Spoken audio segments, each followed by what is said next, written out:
اقرأ باسم ربك الذي خلق خلق الإنسان من علق اقرأ وربك الأكرم الذي علم بالقلم علم الإنسان ما لم يعلم صدق الله العظيم۔ کل والے درس میں ہم نے سورۃ العلق کی ابتدائی آیات پڑھی تھیں اور جس کا خلاصہ یہ تھا کہ یہی وہ آیات ہیں جن کے ذریعہ سے قرآن پاک کا نزول شروع ہوا، اور سب سے پہلی وحی جو رسول اکرم صلی اللہ علیہ وسلم پر اتری وہ یہی آیات ہیں، جن آیات میں اللہ تبارک و تعالی نے علم کی اہمیت کو بیان کیا، پڑھنے لکھنے کی اہمیت کو بیان کیا، اور سب سے پہلا پیغام جو انسانوں کے پاس آیا وہ یہی کہ انسان کو اگر کمال حاصل کرنا ہے تو وہ علم کے ذریعہ سے ہوگا، وہ پڑھنے کے ذریعہ سے ہوگا۔ اور پڑھنے کے لیے بھی کس کو کہا جا رہا ہے؟ جو امی ہیں، یعنی رسول اکرم صلی اللہ علیہ وسلم، جنہوں نے کسی سے لکھنا پڑھنا سیکھا نہیں ہے، ابھی تک کچھ بھی آپ پڑھ نہیں سکتے ہیں، اسی لیے آپ جواب دیتے ہیں ما انا بقارئ، کہ میں پڑھا ہوا نہیں ہوں۔ تو اللہ ان سے کہہ رہے ہیں کہ آپ پڑھیے۔ معلوم ہوا کہ ایک آدمی اگر کچھ بھی نہیں جانتا ہے اس کو بھی پڑھنے کا حکم ہے، اسے بھی پڑھنا چاہیے۔ جب پڑھنا شروع کرے گا اللہ اس کی مدد کرے گا اور وہ پڑھ لے گا۔ کوئی یہ نہ سمجھے کہ میں نہیں پڑھ سکتا ہوں، اب میری عمر زیادہ ہو گئی یا میرا دماغ موٹا ہے میں نہیں پڑھ سکتا ہوں، نہیں، جو بھی محنت کرے گا کوشش کرے گا اللہ تبارک و تعالی اس کی مدد کرے گا اور اللہ اس کے ذہن و دماغ کو کھول دے گا۔ اس کے بعد علم کی دو قسمیں بیان کی جاتی ہیں، ایک ہے علم دین اور دوسرا ہے علم دنیا، جس کو فنون بھی کہا جاتا ہے۔ وہ علم اصل میں ہے نہیں، وہ فنون ہے، فن ہے، جس کے ذریعے سے دنیا کمائی جاتی ہے۔ اللہ تبارک و تعالی نے یہاں جو آیت نازل کی اس میں یہ تعلیم دی کہ سب سے پہلے آدمی کو وہ علم حاصل کرنا ہے جس سے اپنے رب کا تعارف ہو۔ دوسرے علوم بھی وہ بھی سیکھنے ہیں، کیوں؟ اس لیے کہ وہ علوم جو ہے ان کے بغیر بھی دنیا کا نظام نہیں چل سکتا ہے، ان کا سیکھنا بھی ضروری ہے۔ ڈاکٹر بھی ہونے چاہیے، طبیب، حکیم، اسی طریقے سے انجینئر، دوسرے جتنے محکمے ہیں سب میں لوگ ہونے چاہیے، تبھی دنیا کا نظام چلے گا۔ لیکن سب سے پہلے جس علم کو حاصل کرنا ہے وہ والا علم ہے جس سے رب کا تعارف ہو، جس سے اللہ کی ربوبیت سمجھ میں آ جائے، اللہ کے ساتھ اس کا تعلق قائم ہو جائے۔ اس کے بعد پھر دوسرے علوم اگر حاصل کرے گا تو ان علوم کو بھی وہ حاصل کرے گا اس نیت اور ارادے کے ساتھ کہ ان کے ذریعہ سے میں اللہ کے بندوں کی خدمت کروں گا، مخلوق کی خدمت کروں گا، تو ان علوم کا پڑھنا اور سیکھنا یہ بھی اس کے لیے عبادت بن جائے گا۔ اور اگر پہلے اس نے رب والا علم حاصل نہیں کیا، رب کی معرفت حاصل نہیں کی، تو پھر وہ صرف اس ارادے کے ساتھ سیکھے گا کہ مجھے کل کو بڑا آدمی بننا ہے اور پھر مجھے خوب لوگوں سے پیسے کمانے ہیں، پھر جو ہے بڑی کوٹھی بنانی ہے، بڑا مکان بنانا ہے، زبردست قسم کی گاڑی خریدوں گا، پھر یہ ہوگا وہ ہوگا، اس کے ارادے اور عزائم پھر وہ دوسرے ہو جاتے ہیں اور پھر اس پر اس کو کچھ بھی ملتا نہیں ہے۔ آج عیسائی ڈاکٹروں کو آپ دیکھیں گے، وہ علاج کرتے ہیں، دوائی دیتے ہیں، اس کے ساتھ ہی کہتے ہیں لو یسوع کے نام سے اس کو کھاؤ وہ شفا دے گا۔ نعوذ باللہ من ذالک۔ یعنی وہ اگر ڈاکٹر بھی ہے تو اپنے مذہب کا پرچار کرتا ہے، لیکن مسلمان ڈاکٹر نہیں کہتا ہے کہ اللہ کے نام سے کھاؤ اس کو اللہ شفا دے گا، وہ تو خالی جلدی جلدی لکھ کر دیتا ہے یہ دوائی کھاؤ آپ ٹھیک ہو جاؤ گے، اللہ کا نام ہی نہیں لیتا ہے۔ کیوں؟ اس لیے کہ وہ تعلیم ہی اس نے حاصل نہیں کی ہے، وہ اپنے غلط نظریات کو رواج دے رہے ہیں اور ہم اپنے صحیح نظریات کو بھی رواج نہیں دیتے ہیں۔ اس لیے ایک ڈاکٹر کے لیے پہلے ضروری ہے کہ وہ مسلمان ہو، ایک انجینئر کے لیے پہلے ضروری ہے وہ مسلمان ہو، ایک آفیسر کے لیے، ایک عہدے دار کے لیے، جس عہدے پر جہاں بھی وہ ہو تو اس کے لیے ضروری ہے کہ پہلے وہ کیا ہو؟ مسلمان ہو، پھر وہ ہر جگہ اللہ کا تعارف کرائے گا۔ کسی کا کوئی کام ہے، جی اگر اللہ کو منظور ہوگا انشاءاللہ آپ کا یہ کام ہو جائے گا، تو اللہ کا تعارف کرائے گا، ہر ایک کے سامنے اللہ کا تعارف پیش کرے گا۔ وہ ہر ایک جگہ سے آدمی اللہ کا تعارف پیش کر سکتا ہے، لیکن ہم اس طرف توجہ نہیں دیتے ہیں۔ اس لیے سب سے پہلے جو پڑھنے کے لیے کہا گیا، اقرأ بسم ربک الذی خلق، پڑھو اپنے اس رب کے نام سے، الذی خلق، جس نے پیدا کیا ہے۔ اس رب کے نام سے پڑھو جس نے پیدا کیا ہے۔ یہ بتا دیا، دوائی دی ڈاکٹر نے، جی یہ دوائی لے لو اس اللہ کے نام سے، کھاؤ اس کو جس اللہ نے مجھے اور آپ کو پیدا کیا ہے۔ جو اللہ بیماریوں سے شفا دینے والا ہے اس کا نام لو اور کھا لو، تو اب اس کو شفا ہو جائے گی، تو کچھ نہ کچھ اس کے دل کے اندر اللہ کی محبت آ جائے گی۔ لیکن یہ تعارف ہم پیش نہیں کرتے ہیں۔ اقرا، پڑھیے، بسم ربک الذی خلق، اپنے اس رب کے نام سے جس نے پیدا کیا۔ خلق الانسان من علق، انسان کو پیدا کیا کس سے؟ خون کے لوتھڑے سے، جمے ہوئے خون سے اللہ نے انسان کو پیدا کیا۔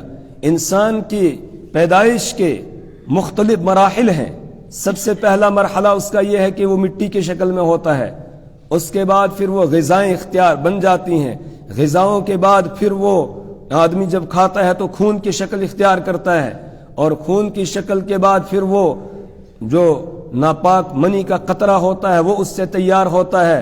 اس کے بعد پھر رحم مادر میں وہ پہنچ جاتا ہے، اور وہاں پہنچنے کے بعد پھر وہ خون کی شکل اختیار کرتا ہے، جمع ہوا خون، جس طرح کلیجی ہوتی ہے اس طریقے سے بن جاتا ہے، جس کو علق یہاں کہا گیا۔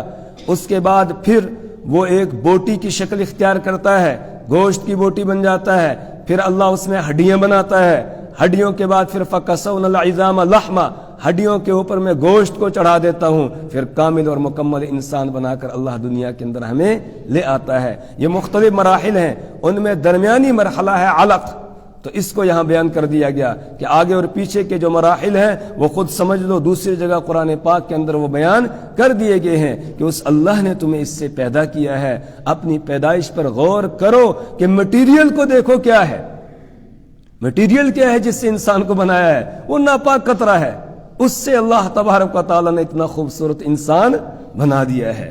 تو اس پروردگار کی معرفت حاصل کرو۔ اس کے بعد آگے اقرأ وربک الاکرم، دوبارہ پڑھنے کا حکم دیا کہ پڑھو وربک الاکرم، اور تیرا رب بڑا کرم کرنے والا ہے، بڑا کریم ہے۔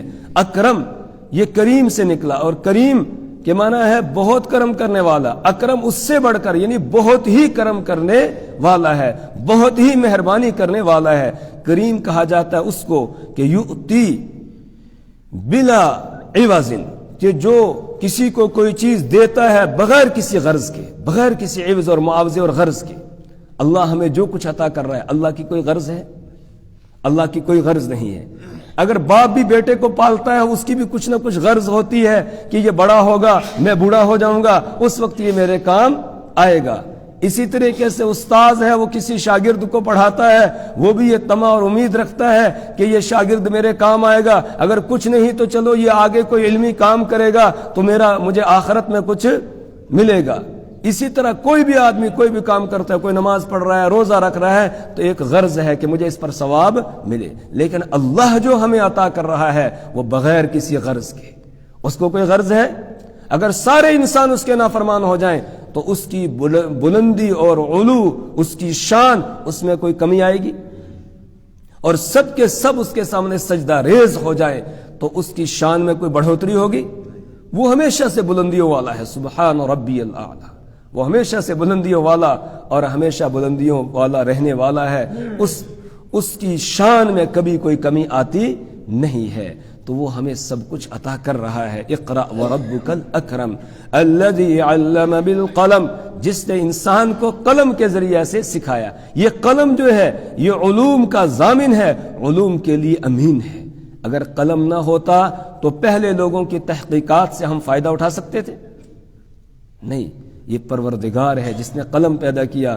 اور مشکات شریف میں روایت ہے، اللہ کے رسول صلی اللہ علیہ وسلم نے ارشاد فرمایا، اول ما خلق اللہ القلم، سب سے پہلے جس چیز کو اللہ نے پیدا کیا مخلوقات میں وہ کیا ہے؟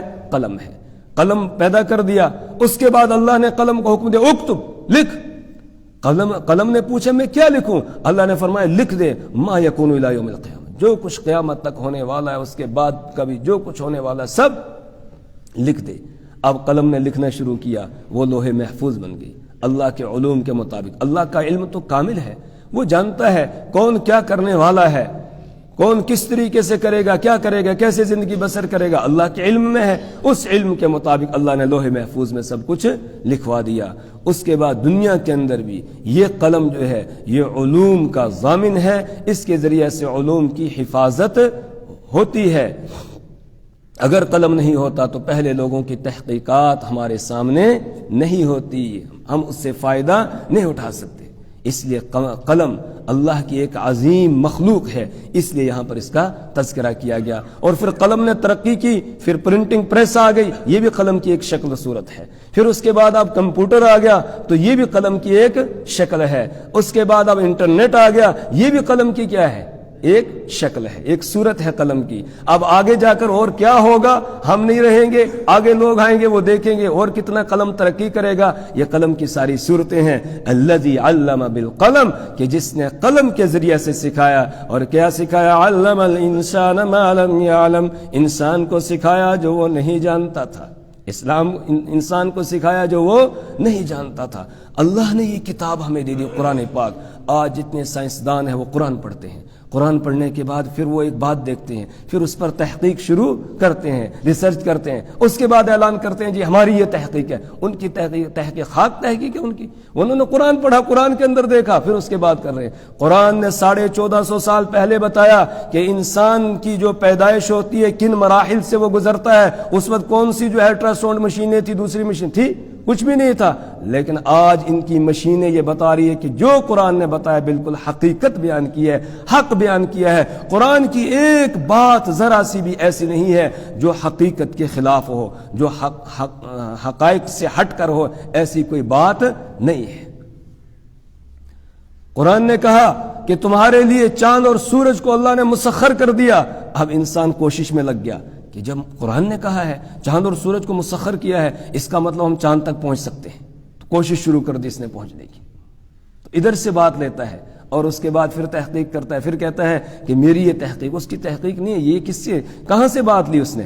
قرآن سے لی ہے۔ اور یہ قرآن کس نے دیا ہمیں؟ اللہ نے۔ علم الانسان ما لم یعلم، انسان کو سکھایا جو وہ نہیں جانتا تھا۔ اور سب سے پہلے انسان حضرت آدم علیہ السلام، وعلم آدم الاسماء كلها، وعلم آدم الاسماء كلها، سب سے پہلے انسان آدم علیہ السلام کو اللہ نے جتنی چیزیں ہیں کائنات میں سب کے نام سکھا دیے۔ اور مفسرین لکھتے ہیں نام ہی نہیں بلکہ ان کے جو خواص تھے وہ بھی سکھا دیے کہ یہ چیز ایسی ہے، اس کی یہ خاصیت، اس کی یہ خاصیت ہے۔ وہی علوم منتقل ہوتے ہوئے ان کی اولاد کے ساتھ اولاد کی طرف منتقل ہوتے آ رہے ہیں۔ اور پھر یہ ذہن و دماغ اللہ نے دیا، پھر انسان غور و فکر کرتا ہے، اس کے بعد کسی نتیجے پر پہنچتا ہے، پھر کہتے ہیں میری یہ تحقیق ہے، تیری تحقیق نہیں، یہ اللہ کا دیا ہوا علم ہے، جس کے بارے میں اللہ نے کہہ دیا علم الانسان ما لم یعلم، اس نے انسان کو سکھایا جو وہ جانتا نہیں تھا۔ اب ہونا یہ چاہیے تھا کہ جب اللہ نے اس کو علوم دیے،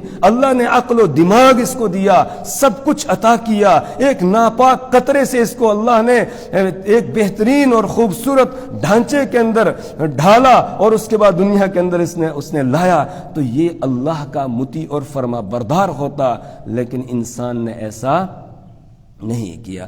کلا، ہرگز نہیں، ان الانسان لیطغی، بے شک انسان سرکشی کرتا ہے، البتہ سرکشی کرتا ہے، وہ سرکش ہو جاتا ہے، اللہ کی نافرمانی کرنے لگتا ہے، اللہ کے مقابلے میں آ جاتا ہے، اللہ کے بندوں کو اللہ کی عبادت اور بندگی کرنے سے روکنے لگ جاتا ہے، اتنا سرکش ہو جاتا ہے۔ اور وجہ کیا ہوتی ہے؟ ارآہ استغنا، ارآ، اس وجہ سے کہ وہ سمجھتا ہے اپنے آپ کو، ارآ ان، اس وجہ سے رآ کہ وہ سمجھتا ہے اپنے آپ کو سمجھتا ہے، استغنا مستغنی، بے نیاز سمجھتا ہے کہ اب میں کسی کا محتاج نہیں رہا ہوں، حالانکہ ایک ایک قدم پہ وہ کیا ہے؟ قدم قدم پہ وہ محتاج ہے، قدم قدم پہ رب کا کیا ہے؟ محتاج ہے انسان، لیکن پھر بھی سمجھتا ہے کہ میں بے نیاز ہوں، جی مجھے کسی کی ضرورت نہیں ہے۔ یا ایھا الناس انتم الفقراء الی اللہ، اے پوری دنیا کے انسانوں تم اللہ کے محتاج ہو، ہر ایک محتاج ہے۔ ایک لقمہ جو ہم اٹھاتے ہیں اور اپنے منہ میں ڈالتے ہیں، اس لقمے کو حلق سے نیچے اتارنے میں ہم اللہ کے محتاج ہیں۔ کتنے ایسے ہوتے ہیں گلے میں پھنس جاتا ہے اور پھر چل بستے ہیں، ایسا بھی ہو جاتا ہے۔ تو اس لقمے کو نیچے اتارنے میں، پھر اس کو ہضم کرنے میں، پھر اس کے اندر سے جو طاقت کے اجزاء ہیں ان کو الگ کرنے میں، پھر جو اس میں فضلہ ہے اس فضلے کو الگ کرنے میں، اور پھر اس کو نجاست کا جو راستہ ہے اس کے ذریعے سے باہر لانے تک ہم کیا ہے؟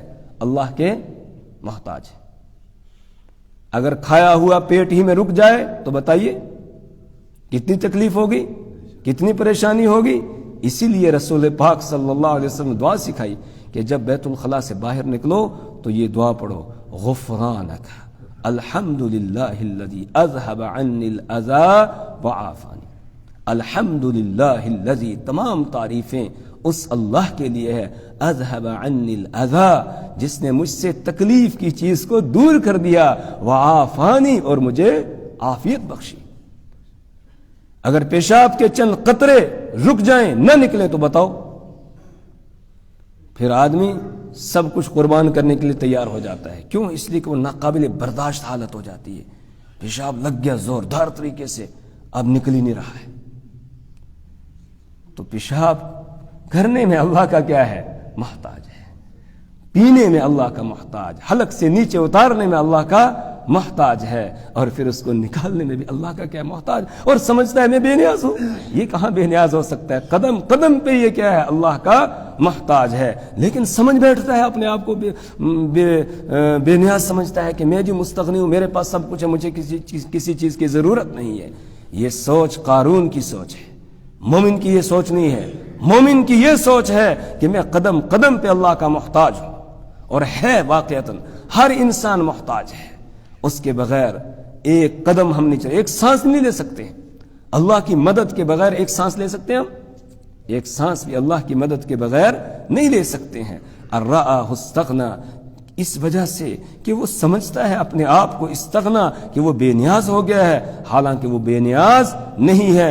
ان الی ربک الرجعی، بے شک الی ربک، تیرے رب کی طرف ہی، الرجعی، لوٹنا، تیرے رب کی طرف لوٹنا ہے۔ سب کو کہاں جانا ہے؟ اللہ کے پاس جانا ہے۔ جب مرنے کے بعد اللہ کے پاس جانا ہے تو ابھی زندگی میں بھی اس کی طرف رجوع کر لو، اللہ کی طرف لوٹ آؤ، اپنے رب کو راضی کر لو، اس کو منوا لو۔ لیکن انسان کی حالت کیا ہے؟ ارأیت الذی ینہا، بھلا بتلائیے کہ وہ آدمی الذی ینہا، جو روکتا ہے، کس کو روکتا ہے؟ عبدن، اللہ کے بندے کو روکتا ہے، اذا صلی، جب وہ نماز پڑھتا ہے، نماز پڑھنے سے روکتا ہے۔ انسان نماز پڑھنے سے دوسرے آدمی کو روکنے لگ گیا۔ رسول اکرم صلی اللہ علیہ وسلم پر جب یہ وحی کا پیغام آ گیا، اس کے بعد آپ کو نماز پڑھنے کے لیے کہا گیا۔ 5 نمازیں ابھی فرض نہیں ہوئی ہیں، لیکن نفل نماز آپ کو پڑھنے کا حکم دیا گیا۔ صبح آپ پڑھتے ہیں، چاشت کی نماز آپ پڑھتے ہیں، تو کعبۃ اللہ کے صحن میں آ کر آپ نماز پڑھتے ہیں۔ ابو جہل آپ کا مخالف ہو گیا، اور ایک دن اپنی پارٹی کو کہنے لگا کہ تم نے دیکھا کہ محمد صلی اللہ علیہ وسلم آ کر اپنی پیشانی کو مٹی میں رگڑتا ہے، خاک آلود کرتا ہے، آج اگر میں نے اس کو دیکھ لیا یہاں نماز پڑھتے ہوئے، اس کی گردن کو کچل دوں گا، نعوذ باللہ من ذالک۔ یہ کہنے لگا، یعنی کہاں پہنچ گیا؟ کیا سمجھ رہا ہے اپنے آپ کو؟ گردن کچل دوں گا، اس کی گردن پہ پاؤں رکھوں گا، نعوذ باللہ من ذالک، یہ اس نے کہا۔ اب رسول پاک صلی اللہ علیہ وسلم آئے، آپ نے نماز شروع کی، یہ اپنی مجلس میں اپنے دوستوں کے ساتھ بیٹھا ہوا تھا، تو کہا تھا اس نے، اٹھا، آنے لگا رسول پاک صلی اللہ علیہ وسلم کی طرف کہ آج جب یہ سجدے میں جائیں گے تو ان کی گردن پر پاؤں رکھوں گا، نعوذ باللہ من ذالک۔ آ گیا، جب قریب پہنچا تو ایک دم ایسے ہاتھوں کو کرتا ہوا پیچھے پیچھے جا رہا ہے۔ جب واپس گیا، لوگوں نے پوچھا کیا ہوا، کس چیز سے بچاؤ کر رہے ہو؟ تو کہنے لگا کہ میں تو بس مارا گیا تھا، میں جیسے قریب پہنچے ایک آگ کی خندق ہے اور وہاں کوئی مخلوق ہے پروں والی، بس وہ میری طرف آنے لگی، تو اس لیے میں پیچھے ہٹ آیا ہوں۔ حضرت ابو ہریرہ رضی اللہ تعالی عنہ بیان فرماتے ہیں رسول اکرم صلی اللہ علیہ وسلم نے فرمایا اگر وہ آگے آ جاتا تو لخطفتتہ الملائکۃ عزواً عزواً، تو فرشتے اس کے جسم کی بوٹی بوٹی کر دیتے. اگر آگے آ جاتا اللہ نے آسمان سے فرشتے بھیجے تھے، وہ اس کے جسم کی بوٹی بوٹی کر دیتے اور اس کو ختم کر دیتے، لیکن وہ پیچھے ہٹ گیا. تو اس طرح رسول پاک صلی اللہ علیہ وسلم کو منع کرتا ہے کس چیز سے؟ نماز پڑھنے سے. آج بھی ابو جہل کے کچھ اس کی اولاد آج بھی موجود ہے اور آج بھی نماز پڑھنے سے منع کیا جاتا ہے، آج بھی پردے سے منع کر رہے ہیں. یعنی انسان جو ہے وہ اللہ کے ساتھ جنگ کرنے کے لیے تیار ہو رہا ہے. ارائیت، اللہ سب کو ہدایت عطا فرمائے. ارائیت الذی ینہا، بھلا بتلائیے تو وہ آدمی الذی ینہا جو روکتا ہے عبدن بندے کو اذا صلی جب وہ نماز پڑھتا ہے. ارائیت، بھلا بتلائیے تو ان کان علی الہدی اگر وہ نماز پڑھنے والا اگر وہ ہدایت پر ہے، او امارا یا وہ حکم دیتا ہے بالتقوی، کس کا؟ تقوی کا، پرہیزگاری کا. یعنی جو یہ نماز پڑھنے والا بندہ ہے رسول اکرم صلی اللہ علیہ وسلم یہ ہدایت کی بھی تعلیم دے رہے ہیں، خود ہدایت پر ہے اور لوگوں کو بھی پرہیزگاری اختیار کرنے کے لیے کہہ رہے ہیں، اور ان کا کوئی جرم نہیں ہے. اسی کو جرم انہوں نے سمجھ لیا ہے اور اس کی وجہ سے رسول پاک صلی اللہ علیہ وسلم کے وہ مخالف ہو گئے ہیں. ارائیت ان کذب وتولی، بھلا بتلائیے تو ان کذب اگر وہ جھٹلائے، کون؟ وہ جو نماز سے روکنے والا ہے وہ جھٹلائے، وتولی اور روگردانی کرے، تو پھر اس کا انجام کیا ہوگا؟ الم یعلم، کیا وہ جانتا نہیں ہے؟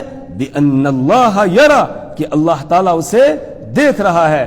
ہر نافرمان کو سمجھنا چاہیے کہ وہ اللہ کی نگرانی میں ہے، اللہ کی نگرانی سے وہ نکل نہیں سکتا ہے، اللہ اسے دیکھ رہا ہے. الم یعلم، کیا وہ نہیں جانتا ہے؟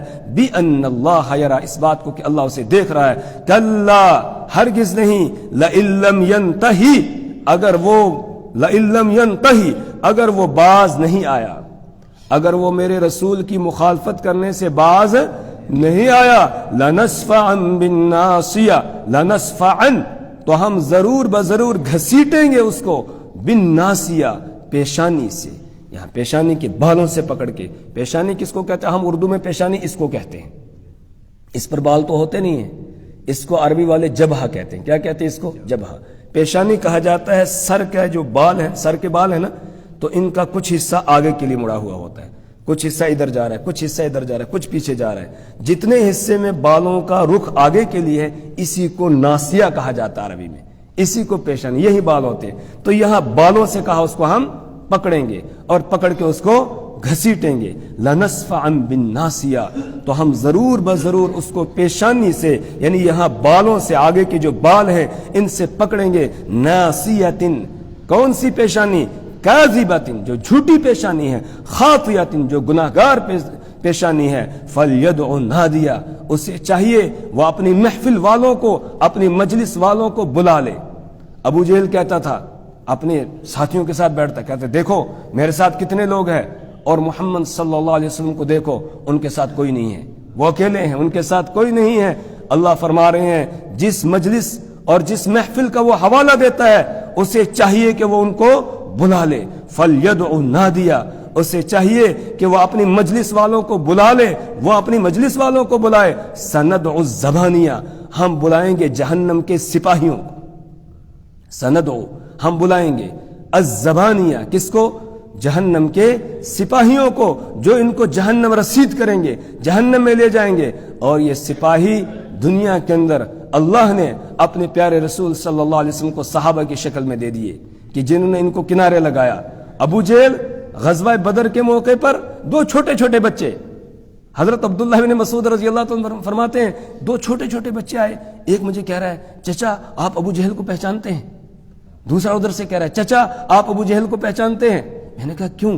کہنے لگا ہم نے سنا ہے وہ رسول پاک صلی اللہ علیہ وسلم کی شان میں گستاخی کرتا ہے، ہم اس کا کام تمام کرنا چاہتے ہیں. تب تک حضرت عبداللہ بن مسعود رضی اللہ تعالیٰ عنہ فرماتے ہیں سامنے ابو جہل تھا. میں نے ان کو کہا وہ ہے تمہارا شکار.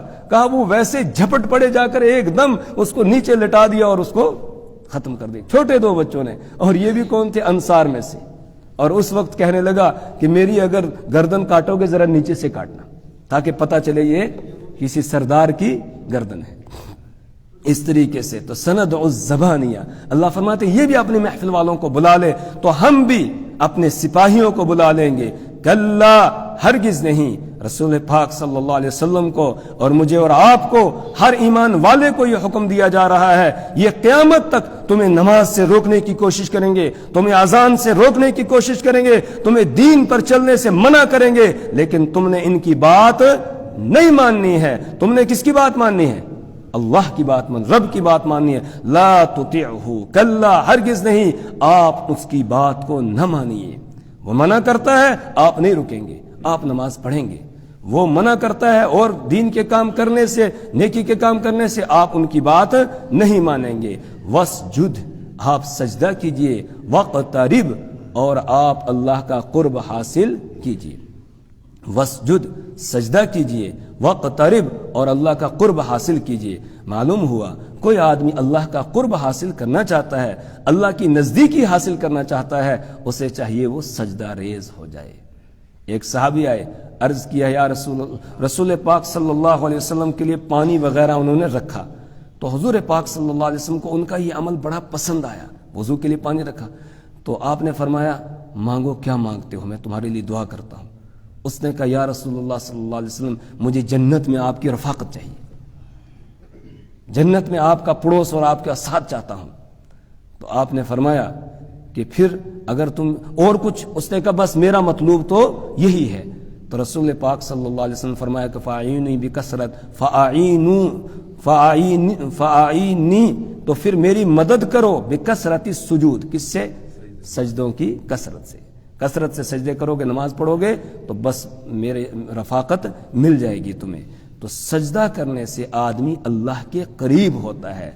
اللہ کرے کہ ہمیں وہ سجدہ نصیب ہو جائے. کون سا سجدہ؟ جو اللہ کے قرب والا سجدہ ہوتا ہے, سر سجدے میں رکھا ہو, آدمی کو یہ تصور ہو اس وقت میں رب کے سامنے سجدہ ریز ہوں, میں نے اپنے آپ کو اپنے دل کو اللہ کے سامنے جھکا دیا ہے, وہ بلندیوں والا میرا پروردگار ہے سبحان ربی الاعلی, اور میں اس کا ایک عاجز اور حقیر بندہ ہوں جو اس کے سامنے سجدہ ریز ہو رہا ہوں. یہ خیال اور یہ تصور آئے, یہ سجدہ اللہ ہمیں نصیب کرے. اب یہ سجدہ تو واجب ہو گیا لیکن وقت مکروہ شروع ہو چکا ہے, اس لیے اب مکروہ وقت نکلے گا اس کے بعد ہی ہم سجدہ کریں گے. تو بعد میں سجدہ کر لیں انشاءاللہ. یہ سجدہ کرنا واجب ہے, بعد میں سجدہ کر لیں. جو یہاں سن رہے ہیں وہ بھی, جو اس وقت جو ہے وہ انٹرنیٹ کے ذریعے سے سن رہے ہیں ان پر بھی سجدہ کرنا لازم ہے. اللہ تعالیٰ اپنی کتاب کی سمجھ اور فہم عطا فرمائے. اللہ تبارک و تعالیٰ اعمال صالحہ کی توفیق عطا فرمائے. برے اعمال سے اللہ ہماری حفاظت فرمائے, ہماری نسلوں کی حفاظت فرمائے. سبحان اللہ و بحمدہ.